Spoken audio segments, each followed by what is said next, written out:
Okay, welcome to the first torso and shoulder lecture for the figure sculpture course. Okay, so this is a jump straight into the deep end because we are really going to tackle some of the hardest stuff of the body this week, and we're going to continue with this next week. But we really have to get going because there is a lot to cover in all these subsequent weeks, so we got to start somewhere, and we might as well start with the hardest. So I need to give you guys a fairly comprehensive review of the anatomy going forward because this is, again, critical for how we approach the figure. You know, as we talk about construction, we really have to know what to construct, and when we know what to construct, it kind of coincides with what we need to try to observe from our reference. Okay, so let's just talk about the landmarks on the skeleton again, just to review everything, because we're going to go from here to some of the reference of the models for the course, and we're going to spin them around on the turntable and look at how all these landmarks interact with each other in 3 dimensions. And then we'll talk about the musculature on top of that as well. Okay, so let's just get started. So remember, what we have to look at when we're talking about landmarks is we have to look at the areas where the bone is more or less directly under the skin, right? And that's going to give us kind of hard points of the body where we can start to really kind of etch in some lines on our sculpture and build out from those. Okay, so we'll start with the rib cage, and this is kind of a landmark lecture, but I'm also going to talk a little bit about volumes as well, just because they're right in front of me. But the rib cage obviously is generally covered by muscle in most areas, except for what we have highlighted in red here. So we have the sternum, okay, down here, and we have a little keystone shape at the top, the manubrium. And remember, there's a little divide in the middle, which can create a bump, and it creates a nice little striation in the chest muscles going out. These are generally superficial. We have pectoral muscles grabbing on either side, but we'll look for kind of a hard median line going down. Okay, from there we look down at the break of the costal cartilage, right? So we have ribs out here, which is actual bone, and then you can see the break right here on the plate. This is where it turns the costal cartilage, and if you remember correctly, we have ribs 1 to 5 that grab directly on, and then 6 kind of goes and bends its way up, and then 7, 8, 9, and 10 all kind of converge in their costal cartilage and join each other, right? So we get this kind of fairly irregular convergence of the cartilage going up, and this creates what we'll call the costal arch down here. Okay, so costal arch is superficial, except for the fact that it has abdominal muscles going over it. So depending on whether the abdominal muscles are flexed or whether they're relaxed, more or less of this will be shown at the top. Likewise, when we talk about the muscles out here, we'll talk about external obliques that cover costal cartilage out here. Okay, and that's what I'm going to say about that for now. If we just have a quick look over here, we'll see this as we come to the exercises for this week, that you can actually see exposed the lower 4 ribs, depending on the articulation of the body, right? So if just change colors really quick. If we kind of block in some of the muscles that are in this area, right? We have some latissimus dorsi in here that's kind of thick along this edge, and we have spinal erectors going up here that are also thick right in the center. Up here, we don't worry about it. We have enough stuff to cover the ribs, but in this little window, depending on how the body is articulated, how thinly the latissimus dorsi are stretched, we get a little window into those bottom 4 ribs. So we keep our eyes out for those. Okay, so that's it for the ribs for right now. We'll see more in a minute. Now back down to kind of the core of the body, I guess, and what we're talking about is the pelvis, right? And so what we really need to be aware of is, and locate as one of our critical landmarks, is the anterior superior iliac spines, right? These are the forward points of what we'll call the iliac crest, which is kind of where the bone of the pelvis is exposed underneath the love handles, which are the external obliques, and above the gluteal muscles, right? So anterior superior iliac spine is going to be critical for us, and that's going to be one of the first things that we lay in when we start sketching our landmarks. Anterior superior iliac spine, we'll hash in a couple lines for the costal arch, put a center line there for the sternum, and that'll take us up to the clavicles, right? And the clavicles and the pit of the neck, what we can call pit of the neck, or the suprasternal notch, meaning above the sternum, and notch, suprasternal, brings us to the clavicles, right? And so clavicles, again, are critical because they're exposed on the top. We have chest muscle generally coming off the bottom, or kind of the anterior border of it. But the top is going to be a landmark that we etch in as well, right? So you can't see it or appreciate it in this view, but the clavicles, if I rotate this view and move it over,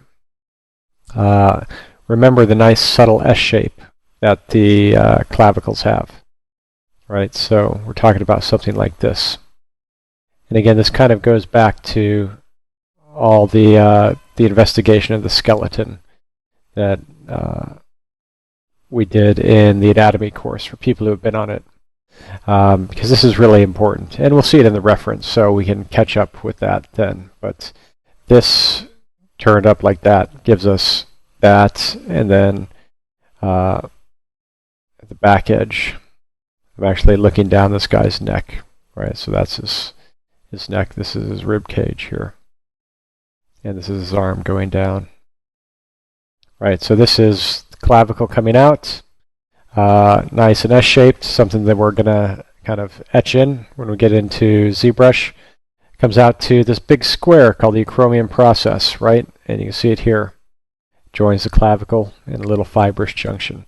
This leads us to the spine of the scapula going down.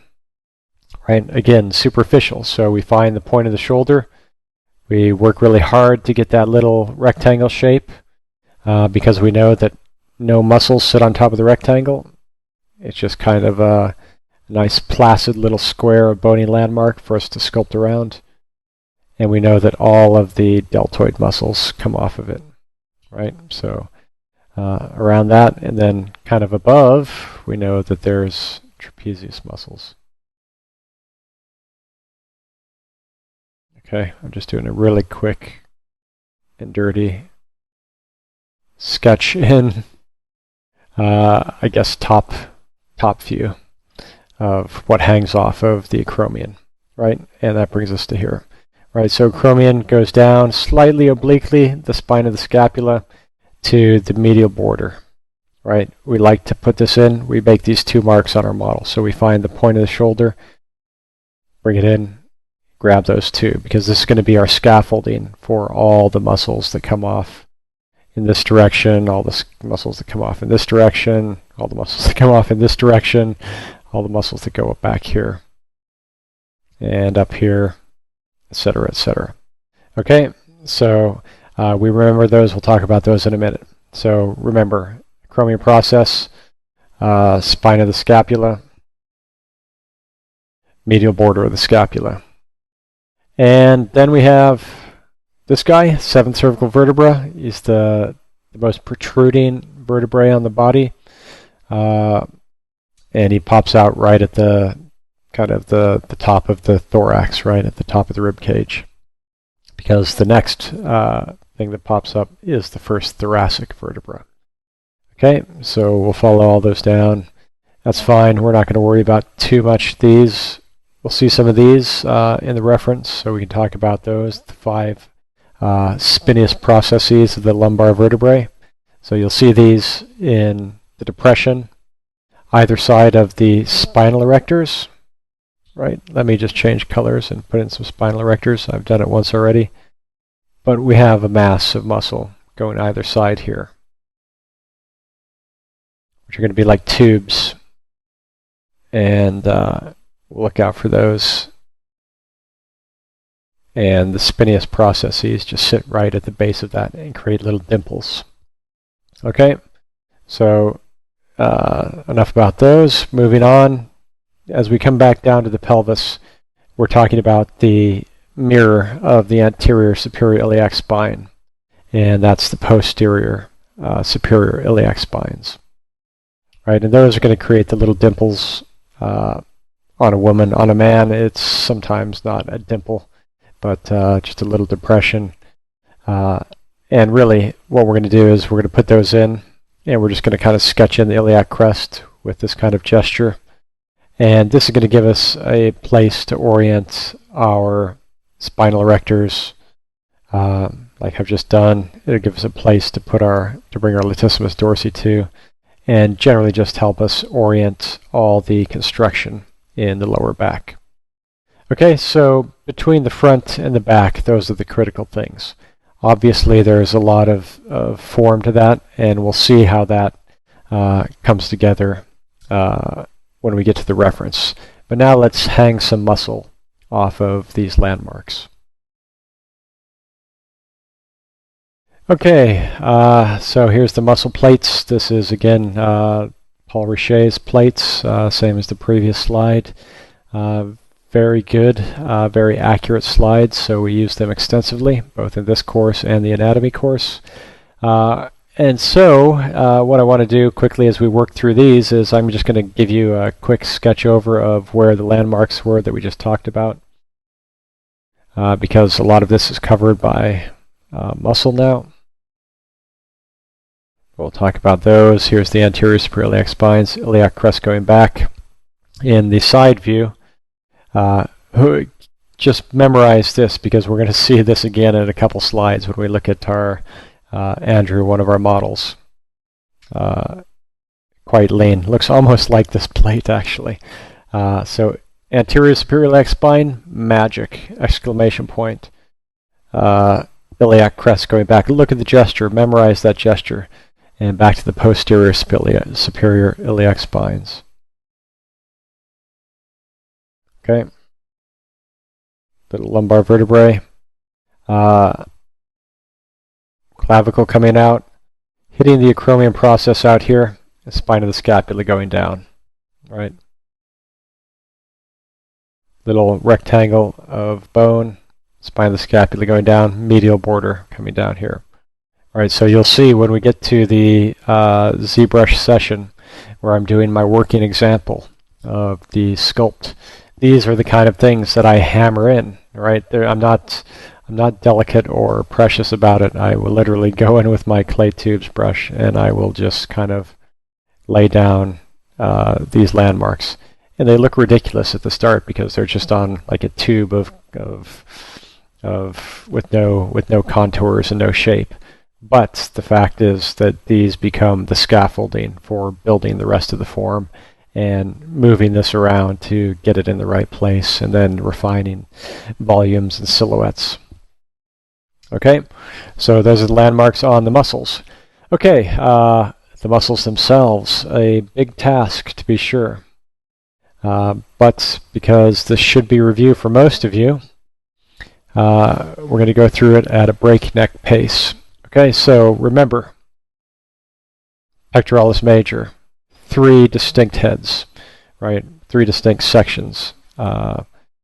Clavicular section attaching to the middle third, to middle half of the clavicle, sternal section coming down and across and inserting out here, and abdominal section down at the bottom, attaching to this kind of white stuff, which is the fascia of the external obliques. Okay, and this is going to go up here. Okay, so 3 distinct things, and you get the overlap, right? If you remember As I change colors, a lot of the form is created from this going top down, middle across, and bottom up, right? So we're going to get this little dimple in the corner.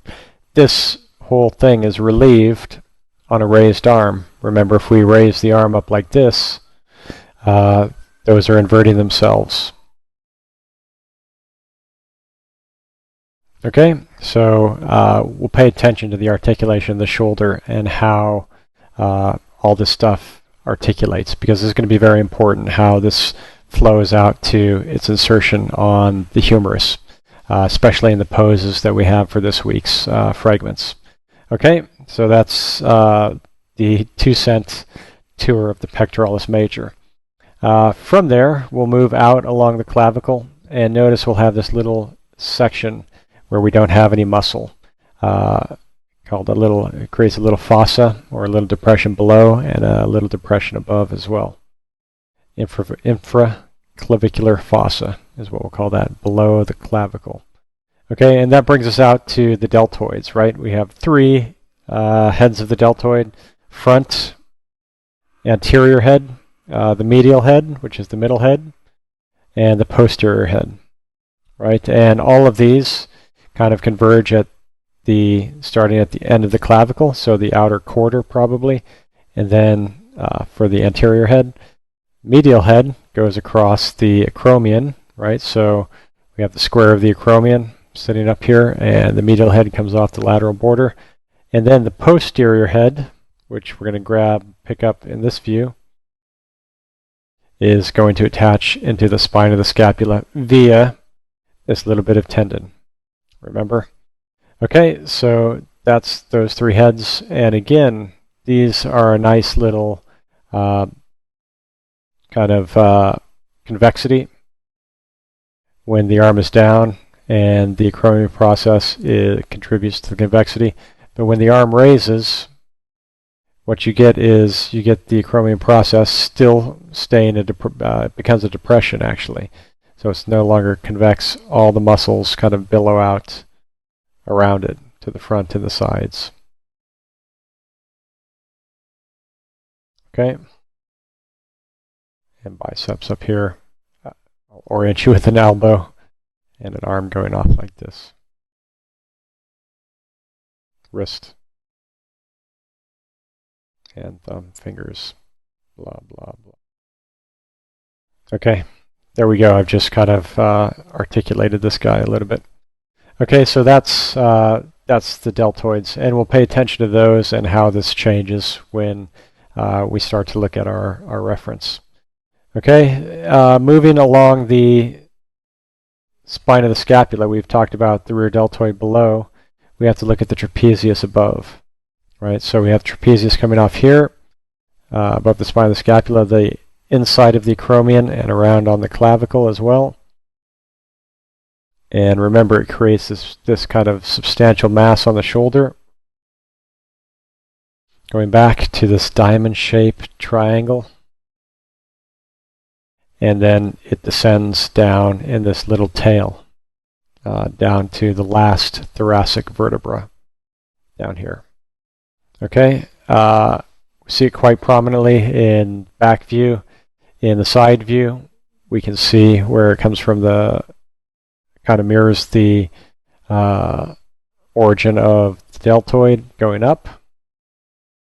And then we can see the section where it comes down the spine of the scapula. Okay, and in the anterior view, you're just getting that mass that's sitting on top of the shoulder. Okay, let's work down the scapula for this little review. And I'll change colors, and we'll go to blue. And so landmarks again, those 2 brings us to this point, bottom corner of the scapula, and it's going to give us this guy, the teres major. All right, so magic little muscle, goes up, helps to pull. It inserts into the humerus, helps to pull the arm towards the scapula, right? So one of our climbing muscles. that guy is really nice, and depending on what the arm is doing, he'll either pop out, or if he's relaxed, he won't necessarily create the same form, but we'll see him quite frequently.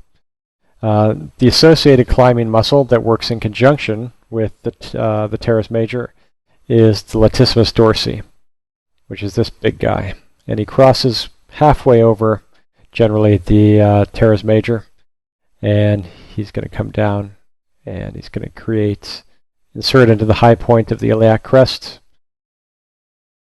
His muscle fibers terminate at this big white tendinous aponeurosis in the lower back, so it's a big sheet of tendon that creates a big distributed origin for the muscle, and this goes up into the armpit. Right from the side view, if you cut away the arm, you get this nice shape coming down. Kind of a nice S shape on the anterior border of the latissimus dorsi. And then it fans back from there. That's all I'm going to say. On the back edge, it tucks under. Everything tucks under the tail of the trapezius. So this red diamond shape here is the highest layer, the most superficial layer of muscle on the upper back. Okay, I'm going to talk about these as they show up, right, as we walk through this, because I know exactly what's coming up on our reference. I suppose if you wanted to, you could flip forward and do a quick preview, but serratus anterior are going to play a big part in the exercises for this week. So we want to just have a quick look at how those interact and where they come from. Right, so we had that border, and serratus anterior grab onto the rib cage, remember? And they go all the way up to I think the second rib, and maybe even the first rib. But regardless, we don't see any of that because they're hidden up here under the pectoralis major and the front deltoid. When we start to see them is we start to see one peek out at the level of the chest, which is fifth rib here.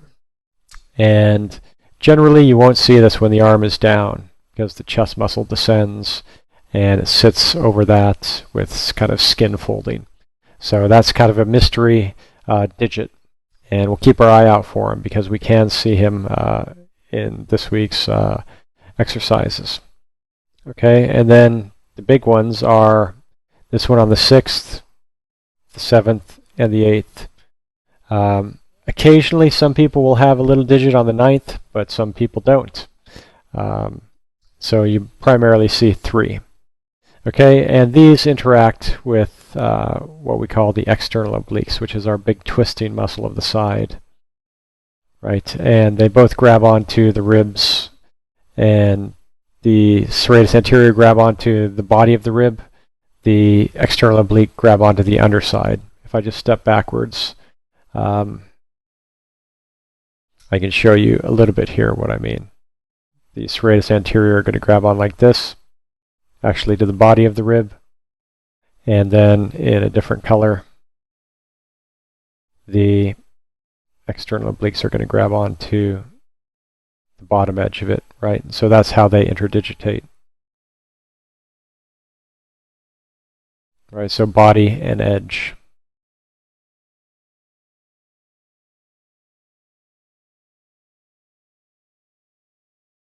So just to keep that clear in your mind as we move forward.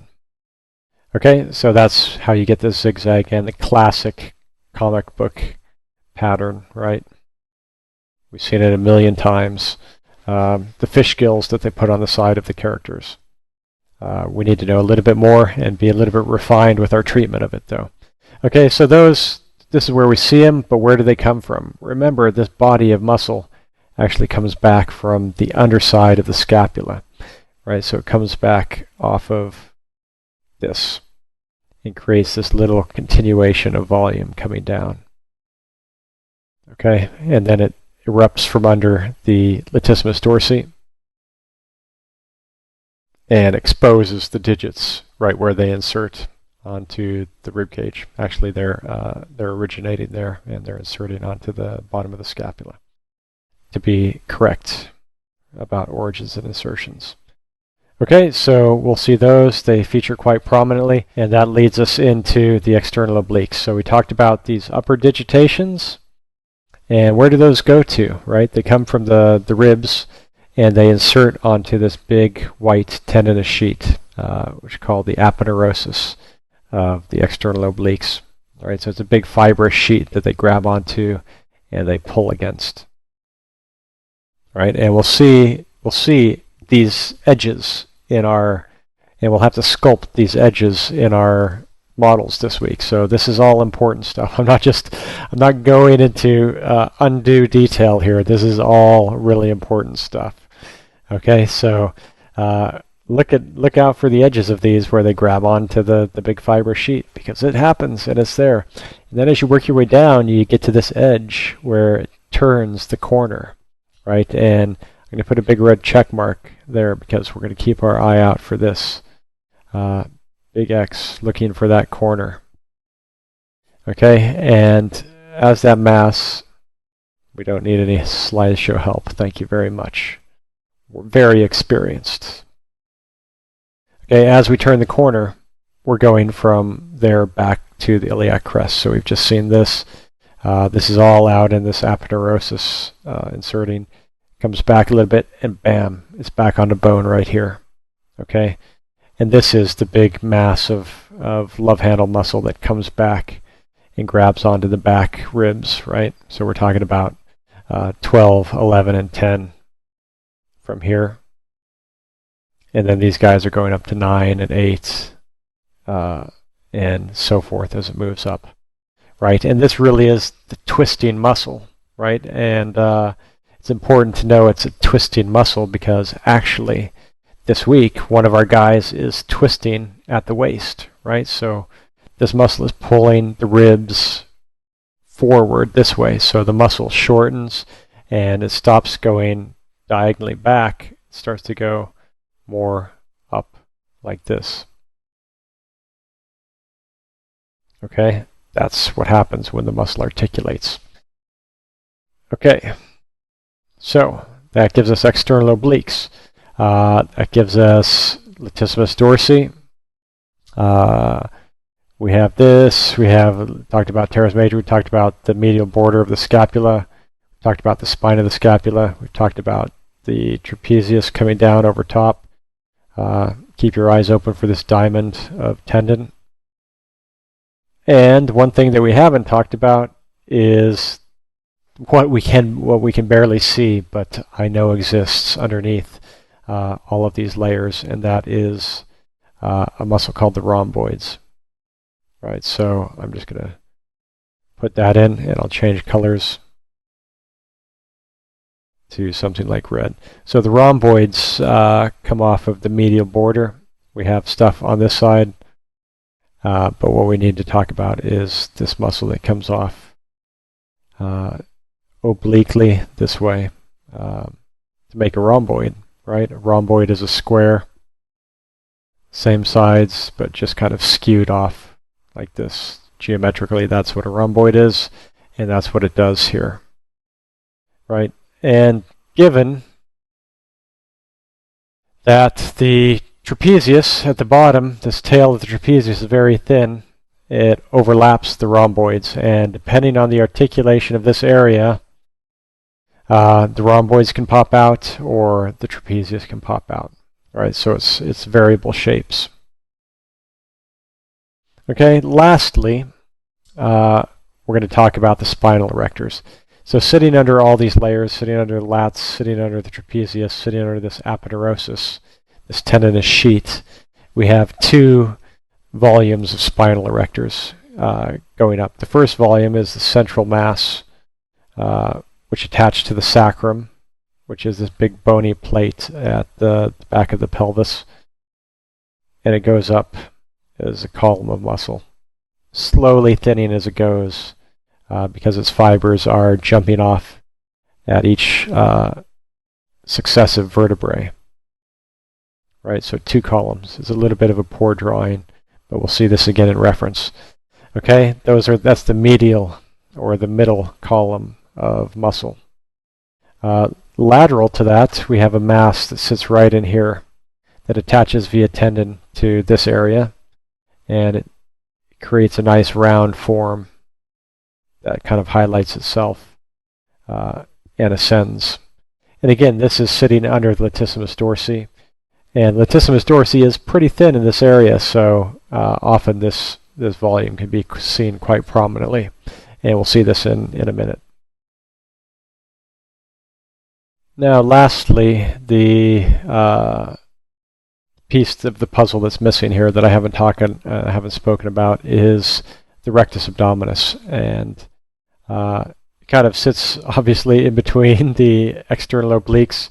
Comes down to the pubic symphysis, which is the landmark right down here, the convergence of the pubic bones on either side, and it goes up to 5th and 6th ribs, so right underneath the chest muscle, actually. Okay, and what we have is generally, if we're talking about the average person, we're talking about 4-pack. You've heard me say this before. 4-pack with a big 40-ounce malt liquor at the bottom, right? So big square pack at the bottom.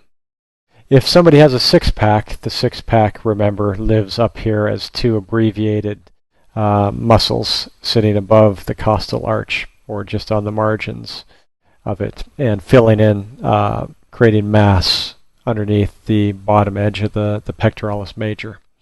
Okay, and a few kind of subtleties that we need to know about the rectus abdominis that we need to remember is there's generally a distinct asymmetry between sides. You can have a line of symmetry going down here to the navel. Generally stops there and doesn't continue down here. But either side, the kind of divisions in the muscular fibers take on a marked asymmetry. And also the lines, kind of the tendinous separations, are quite irregular as well. Right, so we can see some really unusual patterns emerge depending on the person. So just keep an eye out for all those things as we go forward looking at this stuff.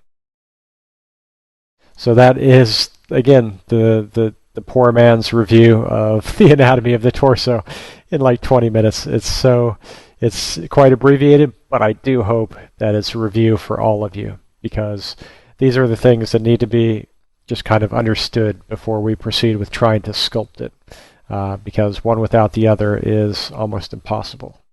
Okay, so let's look at this on our reference now.